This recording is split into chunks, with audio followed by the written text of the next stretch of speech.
The knock came like a warning. Too confident. Too damn sure of itself. I was in the garage, halfway into replacing the timing belt on my old F-150 when I heard it. 3 heavy raps. Not urgent, not friendly. Just deliberate. I wiped my hands, left the hood open, and walked to the front door. She was standing there. Jessica, my wife. And behind her, a man I hadn't seen in over a decade. Mark Taylor.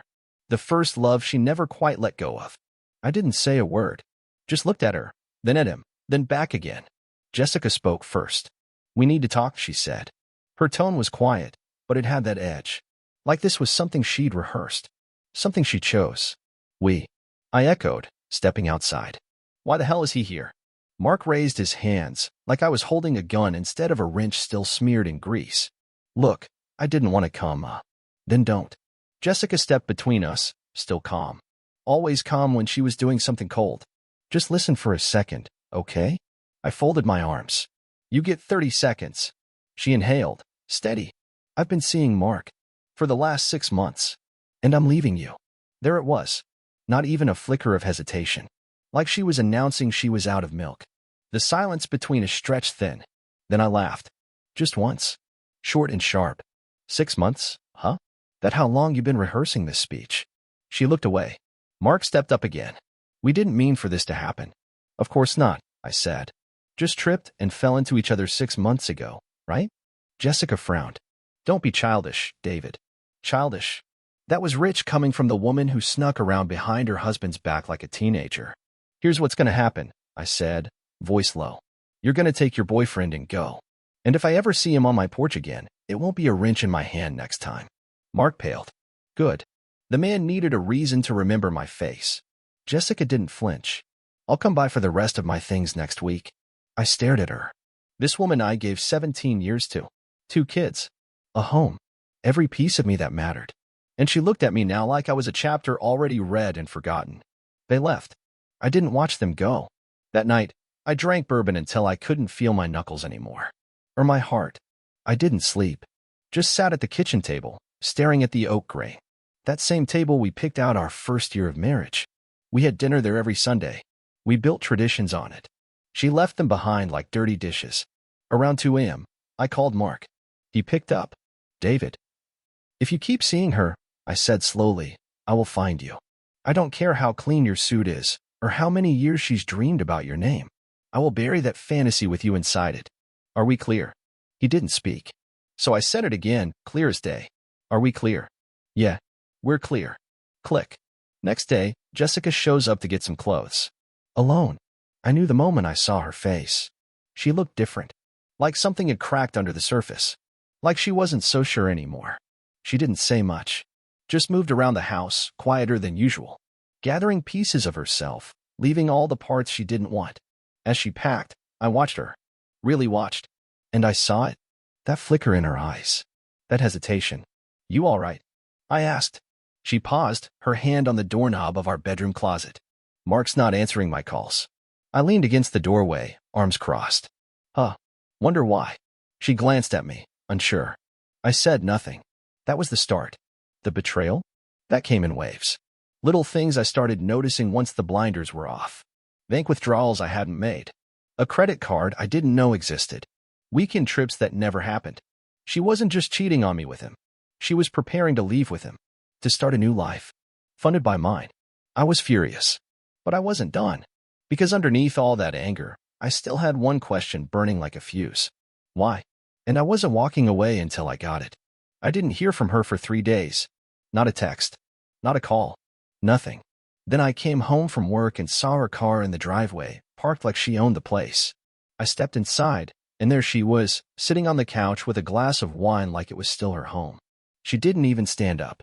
"I needed to be somewhere that felt normal," she said, swirling the wine like it was some Hallmark movie and not a life she just set on fire. "This ain't your normal anymore," I told her, pulling off my jacket. "You gave that up, remember?" She exhaled. "He ended it. Mark.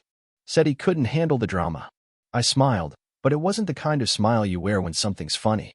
"You mean the man you were ready to destroy our marriage for? That one? The great love from your teenage years?" She looked away, ashamed, or maybe just annoyed I wasn't comforting her. That used to be my role, after all. Mr. Fix-It. She breaks it. I glue it back together. Not anymore. He said I was unstable, she whispered. I raised my eyebrows. The guy who snuck around with a married woman for half a year is calling you unstable? That's rich. She didn't respond. So I leaned in a little. Did you really think he was going to leave his cushy little life to play house with you and my kids? That landed. The next few days were quiet. Too quiet. Jessica disappeared again, but this time I wasn't chasing her. I started going through our bank records, digging into all the stuff I should have noticed months ago.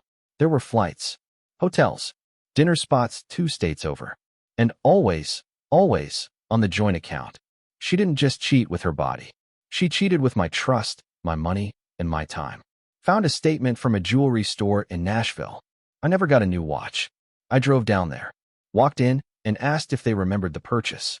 A ring, platinum, custom engraving, forever started here. I asked for a copy of the receipt. It was under her name. Paid in full, in cash. Date matched one of her so-called work retreats. I asked the clerk if the guy was with her. Young guy with a beard in a leather jacket. She smiled. Oh yeah, they looked like newlyweds. I walked out and sat in my truck. Didn't cry. Didn't curse. I just stared straight ahead, hands gripping the steering wheel. That night, I waited for her outside her friend Dana's house. I had a hunch. One of those gut things. She pulled up just past 9. I stepped out of the shadows before she could even kill the engine. She jumped. David, what the hell? Was it all a setup? I asked. Did you plan to leave me the whole time? She looked like she wanted to lie, but her shoulders dropped. Yes. That hit harder than any punch. How long? She stared at the streetlights like they had the answer. Over a year. At first it was just texting him again. Then, it became something else. Why? Her eyes flashed. Because he saw me. You stopped seeing me a long time ago. I nodded slowly. So instead of telling me that, you blew up our family and used our savings for hotel champagne and diamond lies. You don't understand, she said, stepping forward. I was drowning. No, I said, stepping back.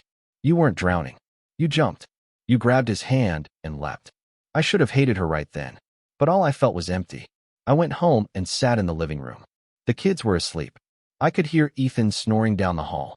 I looked at our wedding photo, the one she didn't bother to take with her, and I finally let myself ask the question out loud. Was I really that easy to walk away from? Next morning, I called her. I want you to come over tonight, I said. She hesitated. Why? Because I'm giving you one last chance. Pause. Okay. That night, she came. I had the table set, just like I did our first anniversary. Candles, meatloaf, mashed potatoes. She sat down, confused. Why are you doing this? Because I need you to hear this, I said, leaning forward. I'm willing to forgive you. We can go to counseling. Start over. Tears welled up in her eyes. You'd really do that? After everything. I nodded. But you have to cut contact.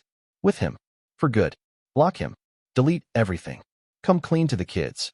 Be all in, or be gone. She didn't answer right away. She just sat there, staring. Then she said, let me think about it. I pushed my plate away. There is no think about it, Jess. You want this family. You fight for it tonight. Otherwise, you walk out that door and don't come back. Silence. She stood, grabbed her purse, and left. I sat alone. Didn't chase her. Didn't call. Didn't cry. Because for the first time in a long time, I knew exactly where I stood. And I was done standing alone. I didn't hear from her for 3 days. Again, she made her choice. I told myself that every morning when I woke up to the empty side of the bed she used to hog. I told myself that when I packed the kids' lunches, ironed Ethan's hoodie for picture day, signed Noah's permission slip for the zoo. She picked silence over us. But I'll be honest, I wasn't okay. Not yet. Nights were the worst. When the house got too quiet and the little things screamed the loudest. Her toothbrush still in the cup. The dent in the couch cushion where she always curled up with her tea. That candle she used to light, even though it gave me a headache. Grief doesn't wear black. It wears her perfume in the hallway. Then something changed. Mark called me. That wasn't part of the script. Look, I know you don't want to hear from me, he started. You're right, I said. I don't. I didn't know she told you everything, he added, sounding like a man trying to patch a boat that already sank. I said nothing. He kept going. She's been calling me nonstop, showing up at my office, my house. I told her I was done, but she's losing it, man. I think she thought this would all just work out. I closed my eyes and pinched the bridge of my nose. You broke up a family, and now you're surprised she's unhinged? That's not fair. I laughed. Not because it was funny, but because I was too tired to scream. You want fair? You should have stayed in high school with your first love fantasies. You're not a man, Mark. You're a shortcut. And she used you to feel something she stopped getting from herself. He hung up. I stood there, staring at the wall, feeling nothing. Later that week, Jessica showed up again. No warning. No call. Just a knock and a bag slung over her shoulder. I opened the door. She looked worn out. Hair in a loose bun, dark circles under her eyes, makeup smudged like she either cried or didn't care. I don't have anywhere else to go, she said. I stepped outside and pulled the door halfway shut behind me. You can't stay here. She blinked like I slapped her. David, please. I'm not asking to move back in. I need a couple nights to get on my feet. I looked past her, down the street. The wind carried the smell of cut grass and distant barbecue. Normal life. You remember what you said? I asked. That you needed time to think? She nodded. Well, time's up. I gave you the map. You took the exit.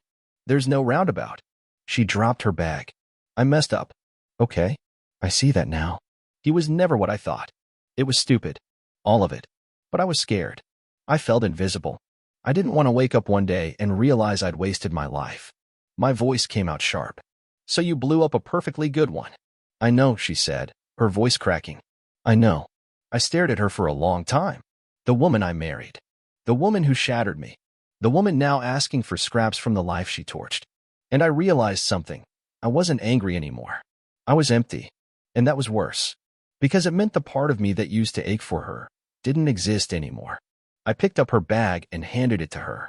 There's a motel 2 miles down. Room 112 doesn't lock right, so ask for 114. I'll cover the first 3 nights. After that, you're on your own. She took the bag but didn't move. You really won't let me come home? She asked, eyes red. This is home. For me. For the boys. But not for you. Not anymore. After she left, I stood in the driveway for a long time. Not proud. Not gloating. Just breathing. 2 days later, I called a lawyer. Filed the paperwork. Not out of revenge. Out of necessity. That night, Ethan asked if Mom was ever coming back. I crouched beside him, rested a hand on his shoulder. She might visit. But no, buddy. She's not coming home. He nodded. Just once. That kind of quiet acceptance kids have when they know the grown-ups are broken. I'm glad you stayed, he said. That hit harder than any of the rest. The house felt lighter the next morning. Sunlight felt warmer. I poured a cup of coffee, turned on the radio, and started folding laundry. Real stuff. Honest stuff. No secrets. No second guesses. Jessica thought she was leaving a life that had nothing left. Truth is, she left just before the rebuild. Because this man she left behind? He's still here. Still standing. And the best part of the story, he's just getting started. I woke up that Saturday with something I hadn't felt in a long time: purpose. Not anger. Not grief. Not that hollow feeling where your heart used to be.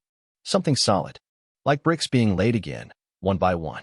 Jessica's stuff was still boxed up in the garage. I moved it to the curb. Every last sweater, shoe, wine glass, book she swore she was going to read but never cracked open.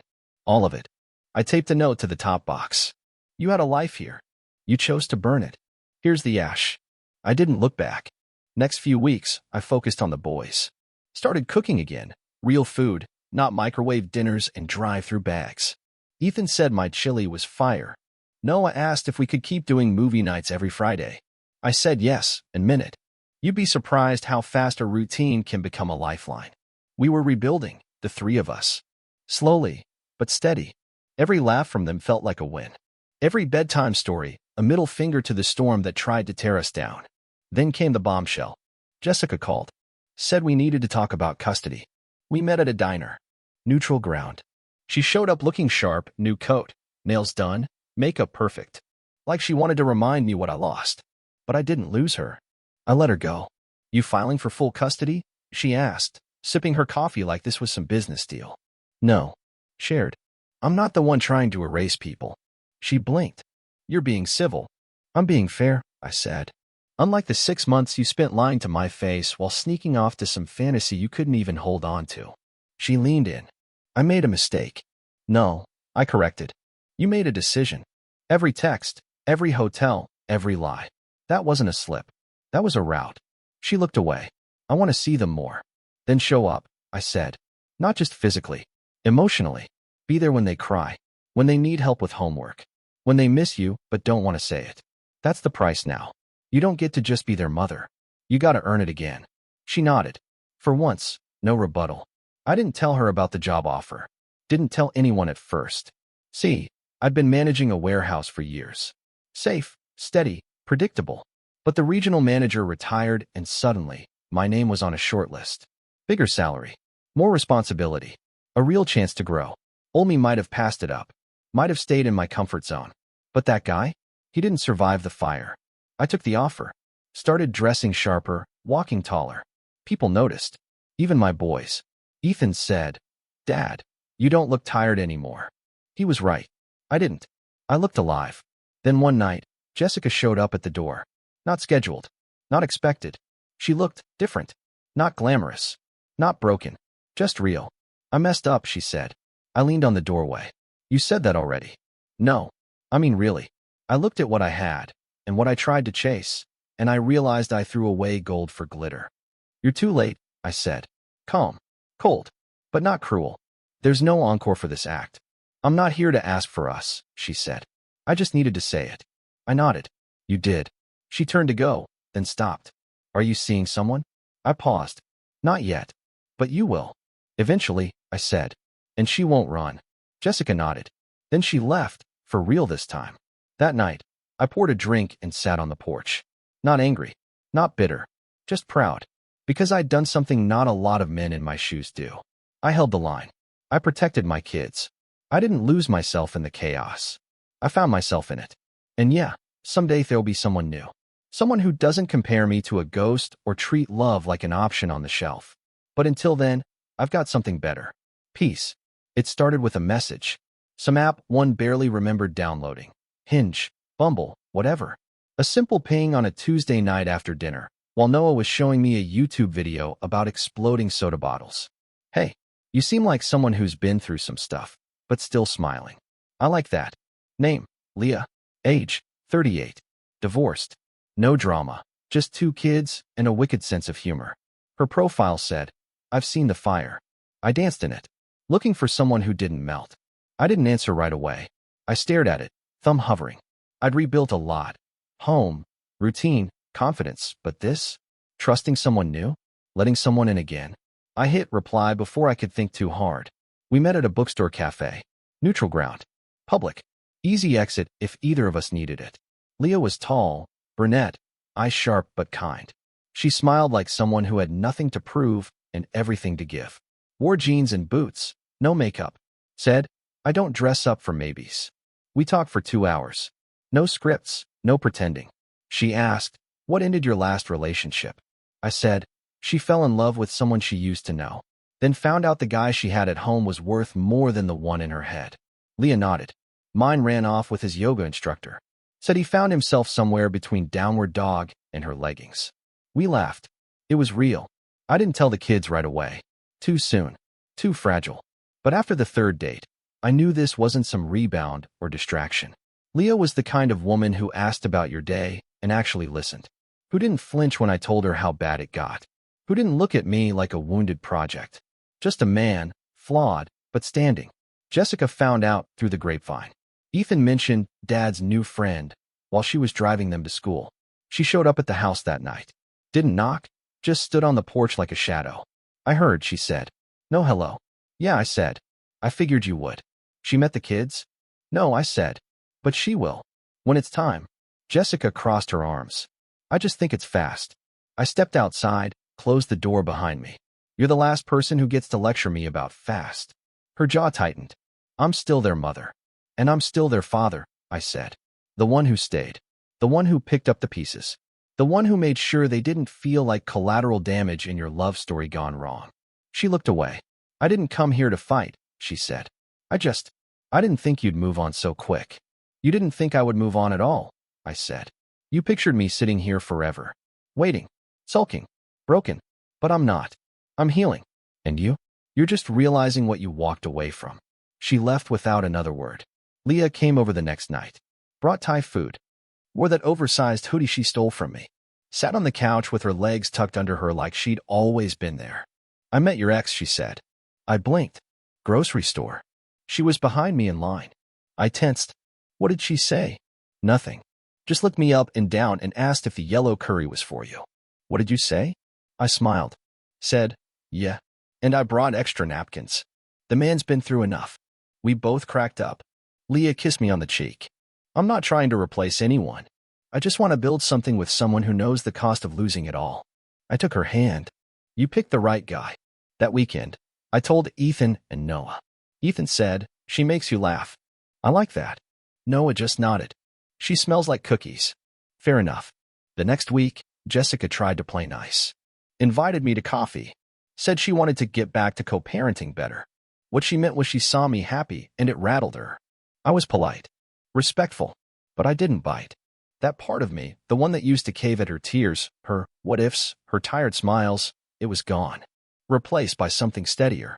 She realized it, too. I saw it in her eyes. You've changed, she said quietly. No, I said. I just stopped waiting for someone to love me back. That night, Leah and I took the boys out for burgers and mini-golf. No drama. No tension. Just laughter, French fries, and 4 people writing a new kind of story. Not perfect, but real.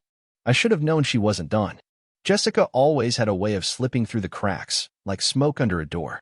Even after all we'd been through, all the silence, all the buried memories, she still found a way to claw back in. It started with a text. Can we talk? Just you and me.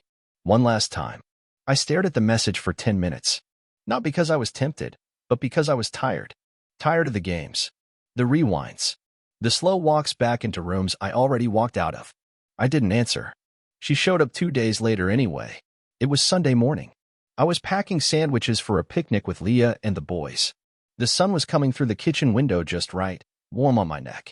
The radio was playing Otis Redding, and for a second, everything felt easy. Then the knock came. I opened the door. There she was. Hair curled, blouse ironed, holding a small box. I know you didn't answer, she said. But I couldn't not say this. I didn't invite her in. Just leaned on the doorframe and waited. I've been seeing a therapist, she started, like that would earn her a medal, trying to make sense of why I did what I did. And I realized. I was chasing a feeling I thought I lost. And what did you find? I asked. That I had it the whole time. With you.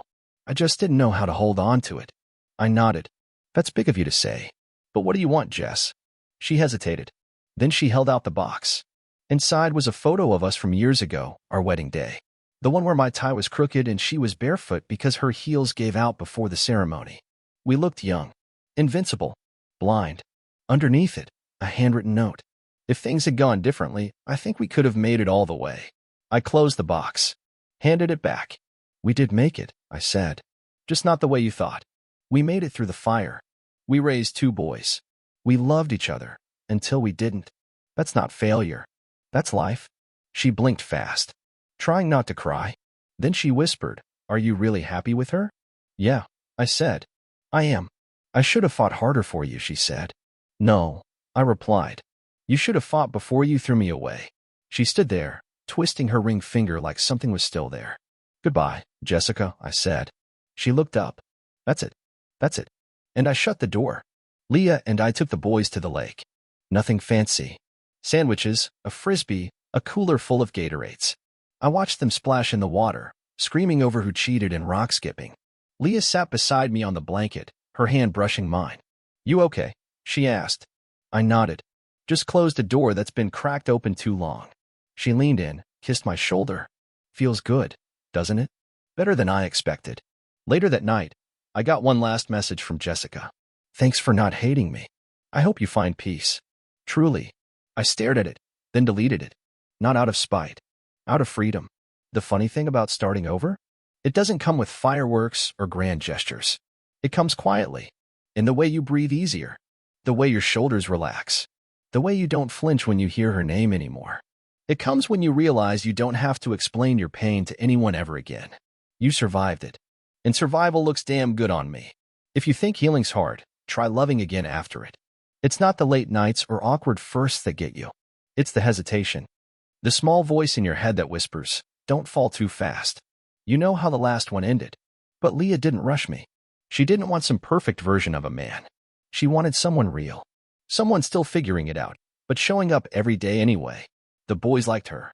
That helped. Ethan called her Leah the Legend after she beat him at Mario Kart 3 times in a row. Noah let her braid his hair one night just to see how long it took. Spoiler, it took an hour and a bowl of popcorn. It felt right. Then her ex came back. It was a Tuesday, the kind that slides by unnoticed. I had just gotten home from work when Leah called. Her voice was tight. He showed up at the school. Said he wants to be part of Ava's life again. Ava was Leah's daughter. Sweet kid. 9 years old, all freckles and sass. We hadn't met yet. Leah was pacing it out, slow and steady. But I knew enough to know her ex, Devin, was a no-show for years. Drifted off to another state, another woman, another life. Did you talk to him? I asked. Briefly. He said he's sober now. Working again. Once shared custody. And she paused. And I don't know if I believe him. But I also don't want to be the reason Ava never knows her father. That was the kind of woman Leah was. Always thinking about others first, even when they didn't deserve it. We met him the next weekend. Neutral spot. A park.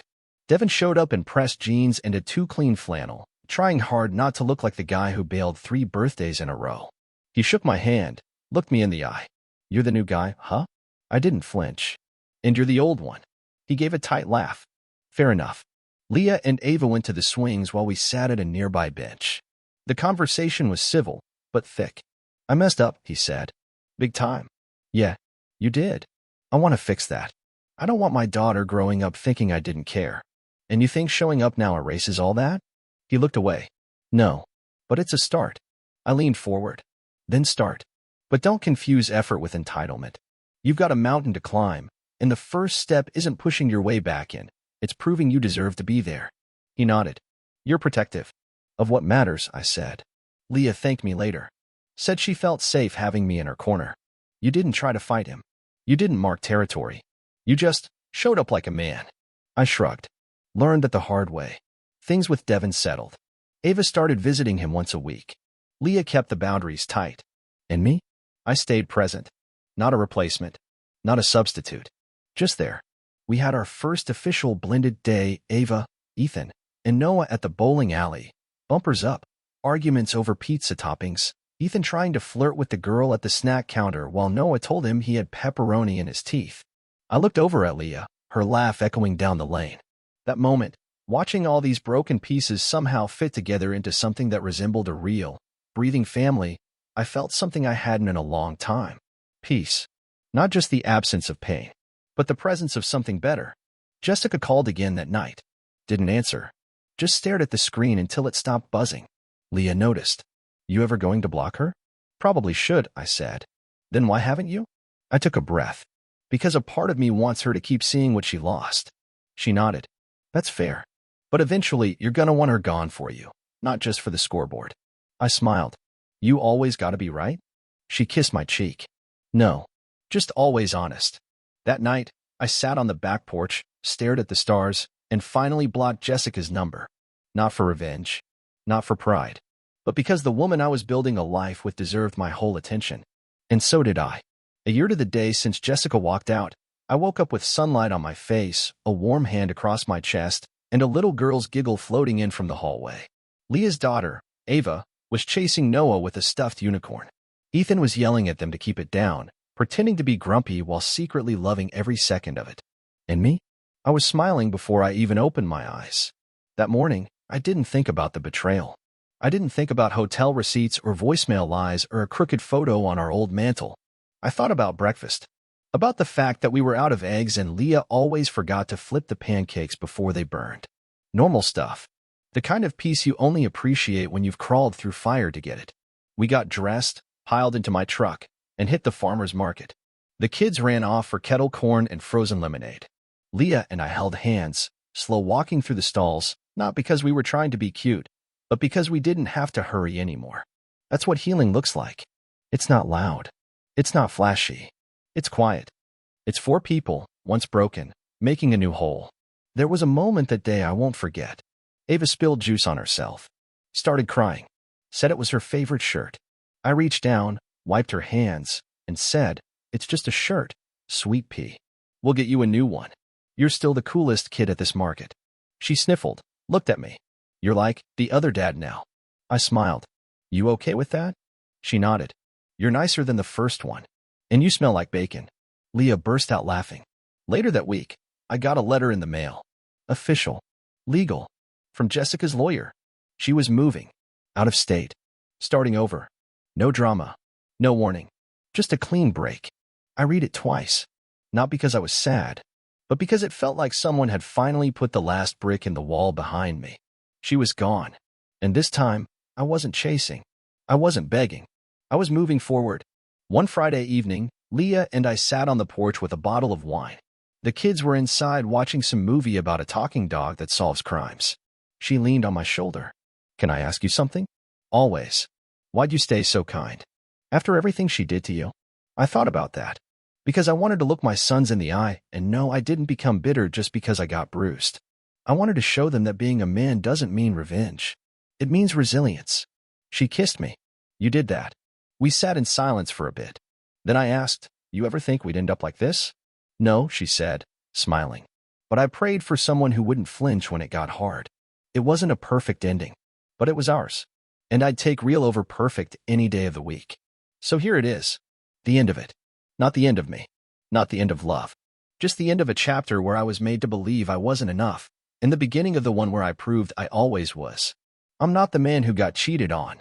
I'm the man who survived it, rebuilt his life, raised his kids, and found love again on his own terms. And to the guy reading this who's still in the middle of the storm, you don't have to scream to be strong. Sometimes, just staying standing is the loudest thing you can do. And brother, I'm telling you, stand tall. You're not done yet.